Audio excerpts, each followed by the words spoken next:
In the brief span of 30-odd years, the world has seen an inventor's dream. This is no simple reform. It really is a revolution. You could ask yourself a question. Do I feel...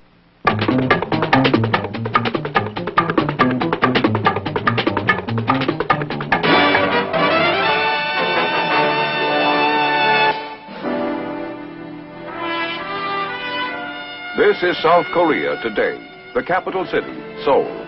In some ways as modern, as with it, as anything in the Western world.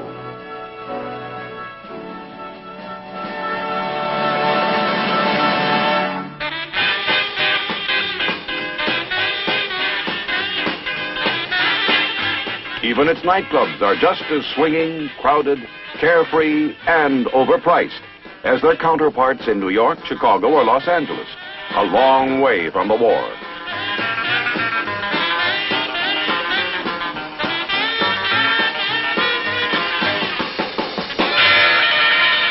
Well, 30 miles from the war anyway.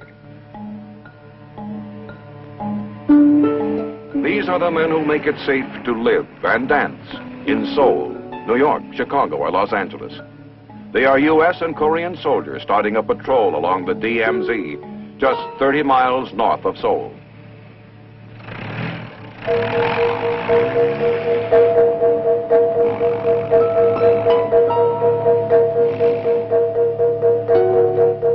Almost every week, some of them are killed by North Korean ambushes, border raids, hidden landmines, by any of the 100 ways the communists test the line and violate the 1953 armistice. In spite of everything, the Republic of Korea struggles to come of age. This is the story of what has happened to her since the armistice, and of those who have helped it happen.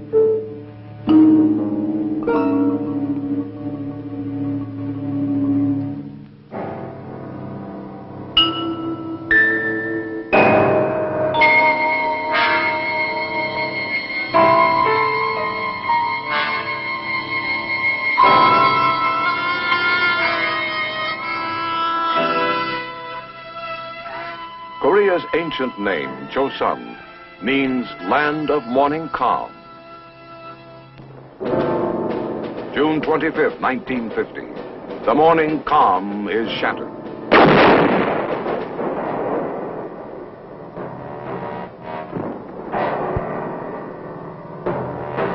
Thousands of communist Russia-equipped North Korean troops pour across the 38th parallel into South Korea.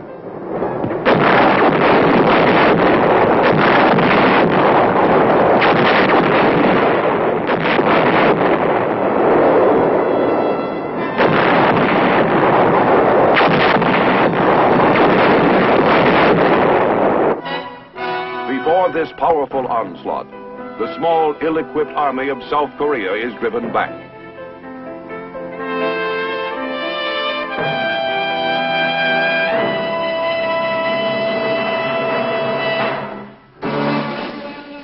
The United Nations, denouncing the invasion, calls for help, and within 5 days, President Truman has ordered American fighting men into the field.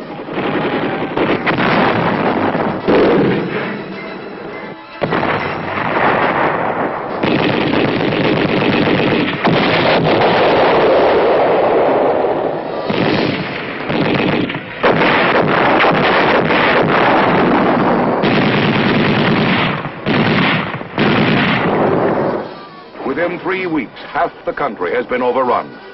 But as the troops of 15 other UN members come in to help, the tide of battle slowly turns.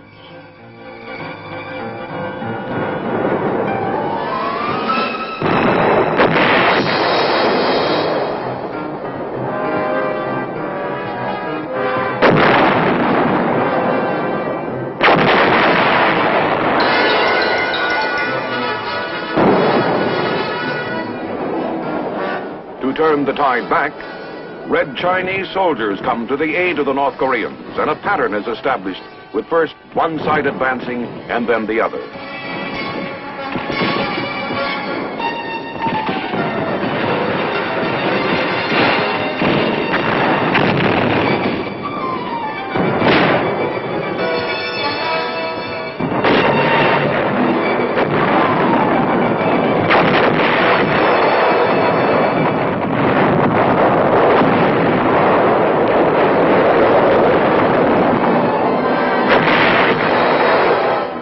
For 3 long years, the war ranges up and down the countryside. Twice, Seoul falls to the communist invader. Twice it is recaptured.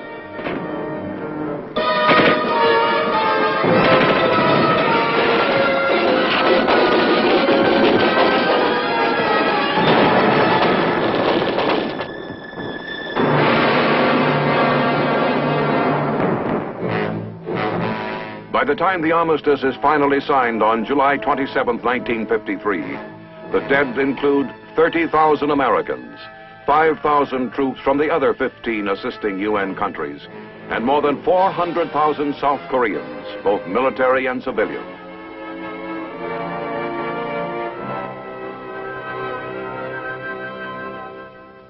Of the South Korean survivors, countless thousands are starving, homeless refugees.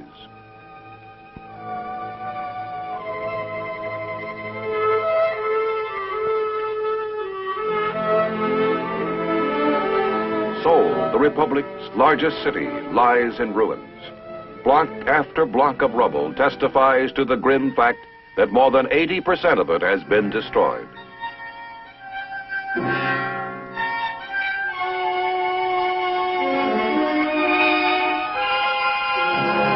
Hunger, poverty, and despair seem neighbors along these ravaged streets.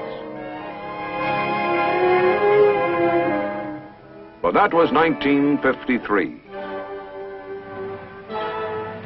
Korea today seems like a very distant relative to that once war-ravaged land.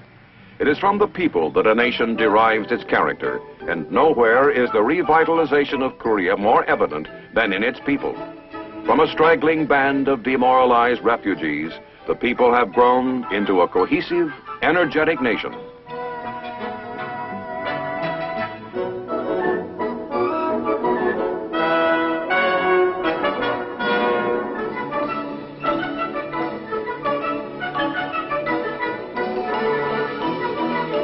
A returning U.S. Army sergeant who was here during the fighting observed, "The first thing you'll notice is the children.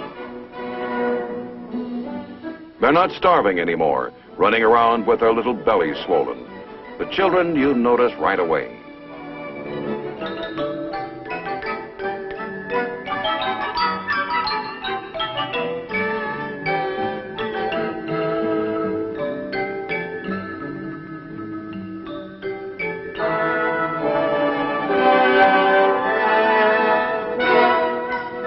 Poverty still exists to some degree, even the threat of famine caused by monsoon or drought.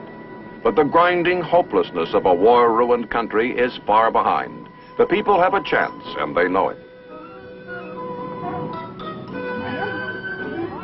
It shows in their pride, in their energy, in their seemingly endless capacity for work.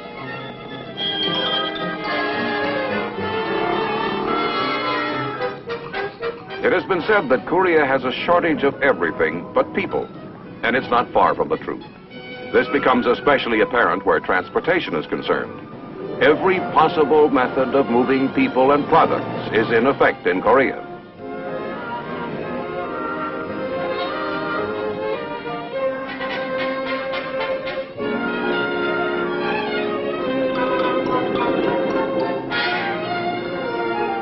And a few that are impossible, except that nobody has bothered to tell the Koreans.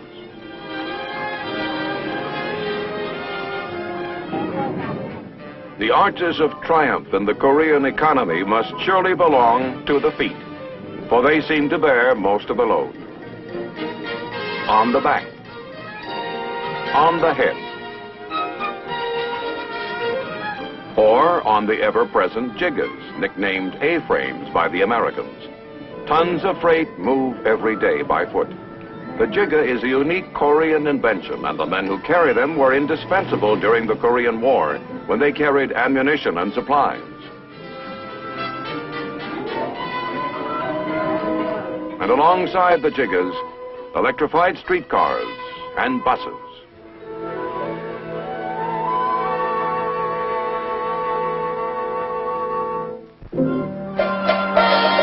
Russian trucks abandoned in a communist retreat to the north, still miraculously hauling the freight. even though the Home Office seems reluctant to send replacement parts. And if the man who invented the bicycle could see to what use his toy has been put in the commerce of Korea, he might conclude with justification that his place in history is assured alongside the man who invented the wheel.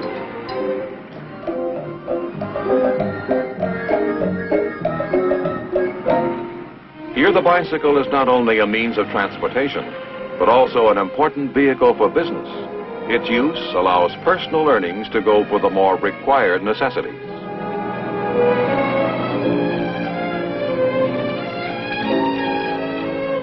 Even the bicycles which survive the impossible have to contend with the ever-present Korean taxicab.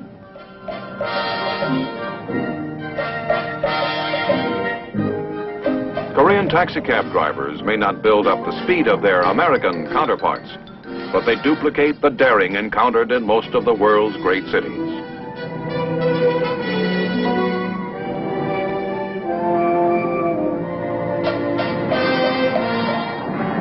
Here, too, the drivers can make their vehicles fit into spaces that seem that no vehicle was meant to go. Well, almost.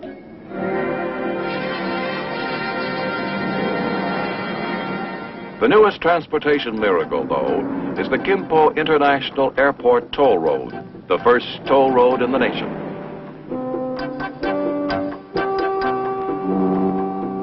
It's only one example, though, of the vast program of road construction scheduled by the government.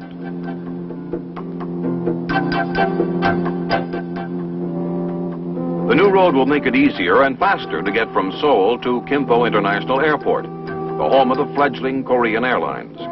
Its modest fleet of aircraft is composed of modern propeller-driven airliners.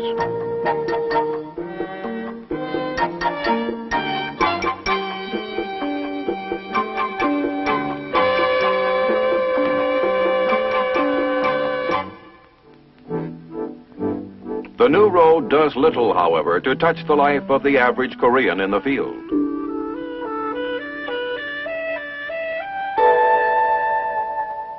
The thatched roof, mud brick house he lives in is much the same as that of his father and his father before him.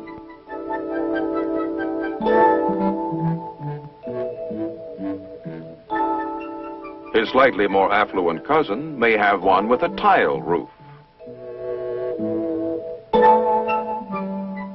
For most Koreans, it's still shoes outside, which leaves the floor inside clean enough to sit on. And in the winter, ondol floor is heated by flues, another Korean invention going back 1,500 years. But this is not surprising in a land where the very old blends with the very new.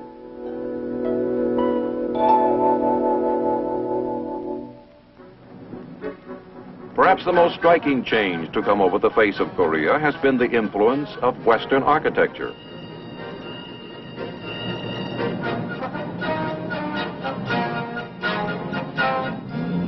In many places, the graceful, traditional curve of the Oriental roofline has given way to the clean, efficient, straight-line look of the West, which permits more rapid and economical construction. Major rebuilding began almost immediately after the armistice, when $15 million worth of excess U.S. Armed Forces equipment was put to work reconstructing war-shattered buildings.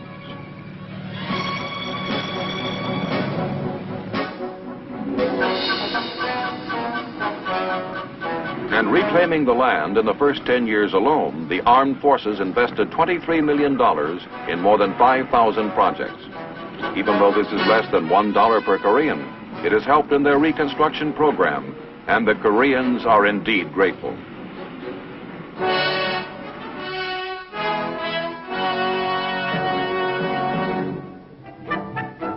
Industrial development, too, has received massive American aid.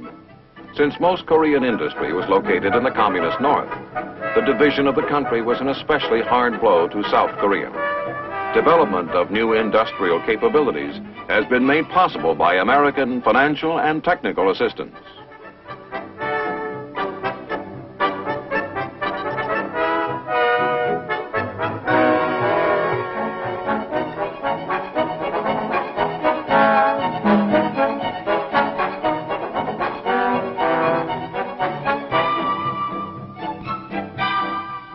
Like anyone else, the Koreans enjoy TV, refrigerators, and of course, new cars. Korea's first oil refinery, financed partly by American private capital, processes 55,000 barrels a day.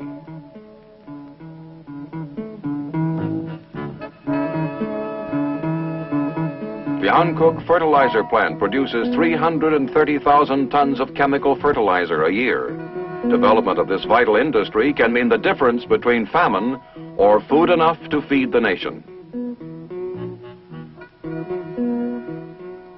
The problem of food production is the main concern at the government's experimental farm at Suwon, south of Seoul.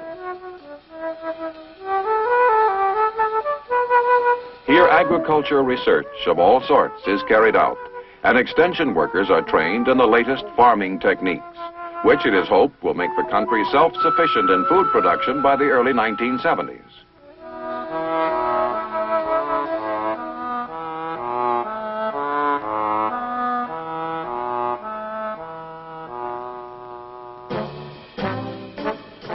Entering the worldwide competition to attract tourists, the government has constructed the impressive complex of 26 buildings, including 5 hotels and 12 villas, that make up the Walker Hill Resort. Named for General Walton Walker of Korean War fame, it is just 12 miles from Seoul, overlooking the Han River.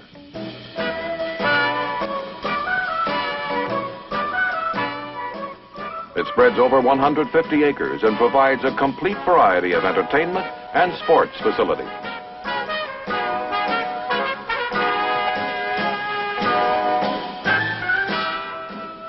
Since Walker Hill is not subject to the curfew which puts the rest of the country to bed at midnight, it's a good place for night people.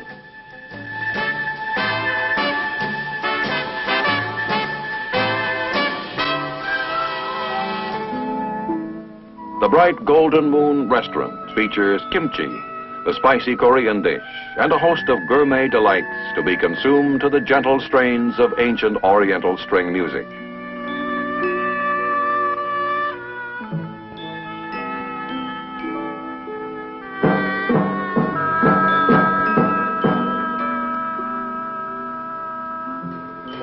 Still another popular spot features Western cuisine and a whole line of Korean rockettes.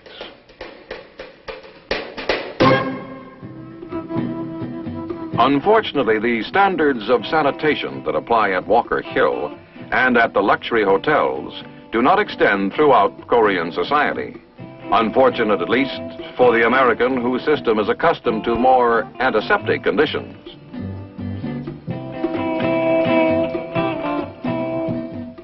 It is suggested that on the local economy, the tourist exercise a certain amount of caution.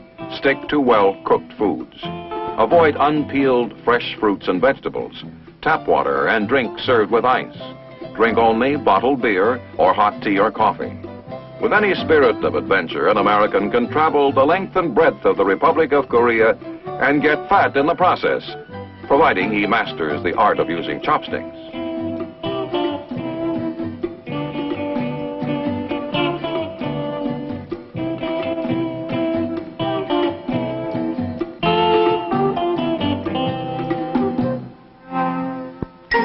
There are many other sections of the country especially attractive to tourists, such as Jeju Island, about 60 miles southwest of the mainland. Many people regard the Mount Sorak area in the eastern part of the country as the most picturesque in Korea. In many of the remote communities, old customs and colorful holiday rituals are to be seen. Without the security provided by a strong army, however, Korea wouldn't be safe for anyone, tourist and native alike. With the assistance of United States military advisors, the Republic of Korea Army has been built into one of the most efficient, highly trained forces in the world. With 600,000 men, it is also the third largest in the non-communist world. Although armed with the latest equipment available, the ancient and traditional Korean battle skills aren't forgotten. These soldiers are practicing Taekwondo, the Korean version of karate, and just as deadly. It has been used in battle before, and most commanders agree that it builds tough, self-assured troops. Perhaps the most impressive sign of a nation coming of age was reached on September 25, 1965, when for the first time in the history of the nation, it voluntarily sent thousands of its soldiers abroad to fight in a foreign war, the war in Vietnam. The Tiger and White Horse divisions have, by their bravery and skill, earned the respect of free men everywhere.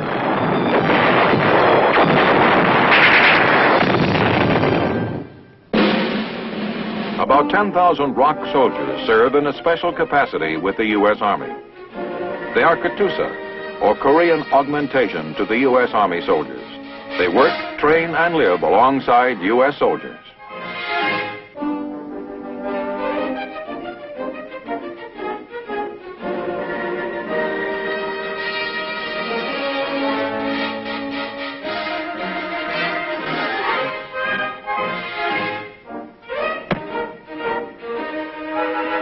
Their history dates back to the dark early days of the Korean War, when to strengthen our undermanned forces, ROK recruits were channeled into U.S. units.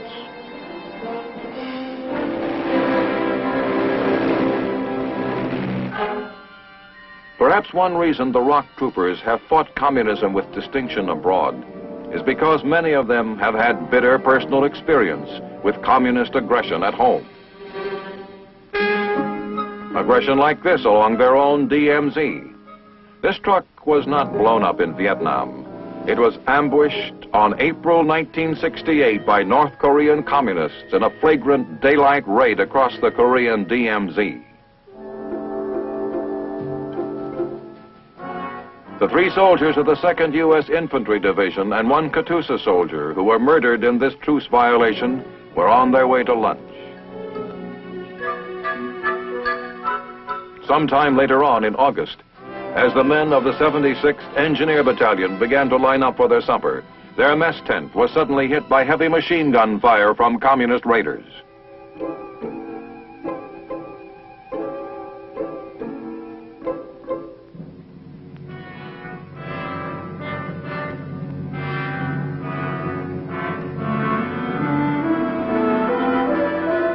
Two U.S. soldiers, 1 Katyusha killed. 26 other people wounded, including 2 Korean laundry women. This is where a barracks building stood, located at Camp Wally. It was demolished by a planted time bomb.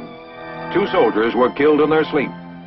These are only a few variations on the communist theme. At Panmunjom, 30 miles north of Seoul, where the Joint Military Armistice Commission meets to discuss violations, the North Korean side invariably flaunts the communist line even in the face of evidence, blandly ignoring all charges and throwing up a smokescreen of fabrication and countercharge.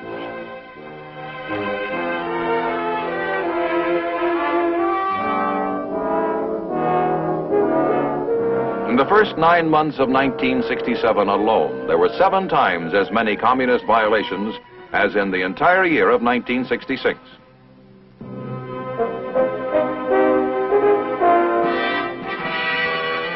All have been ignored or denied.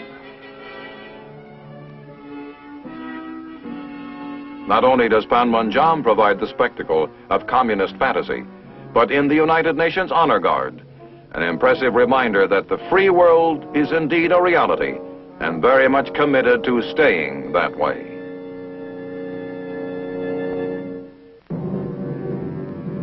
United Nations soldiers remain constantly on the alert to meet the continuing border incidents, subversion, and infiltration of enemy agents along the DMZ. Scattered along the line, a system of guard posts are manned around the clock.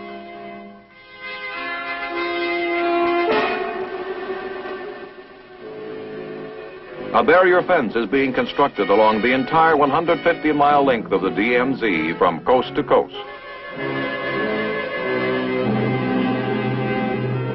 Watchtowers spotted every few hundred feet provide additional vantage points for observation.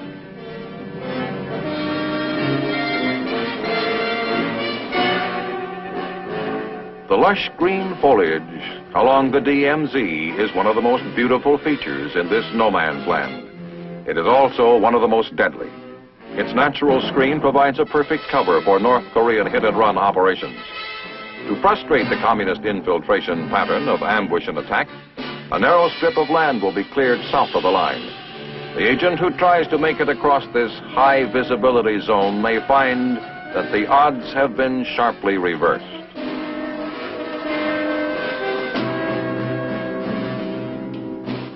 But fences and watchtowers and guard posts alone mean nothing. It's the troops who man them, and the ones who actually get out and do the patrolling, who prevent the DMZ and more from being overrun.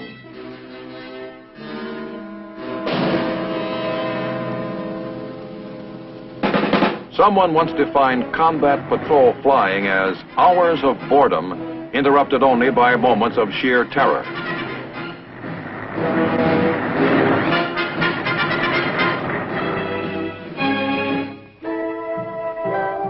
In a sense, DMZ duty is a bit like that.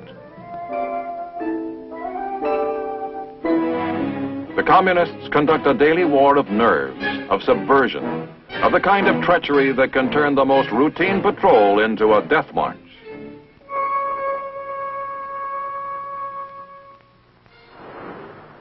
Although many communist agents are introduced across the DMZ, the Korean government feels that even more come ashore by boat along the 5,000-mile coastline. Some of these potential guerrillas hide out in the mountainous southern part of the country.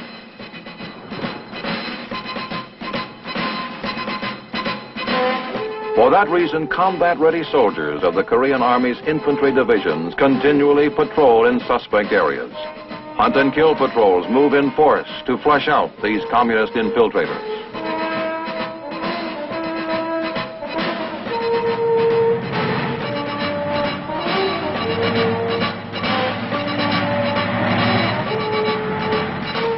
Whatever stability Korea has, indeed the world has, is guaranteed by these men of the United Nations Command, who make it perfectly clear where the line has been drawn, and who literally put their lives on that line every day.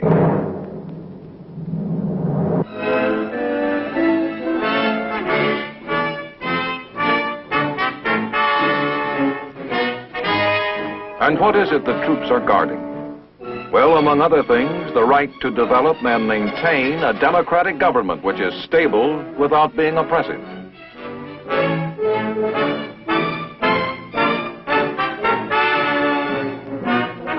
Under President Park Chung-hee, reform and development have been considerable, and Korea stands today as a proud example of self-determination to maintain freedom, as a nation which truly has a choice between tyranny and liberty.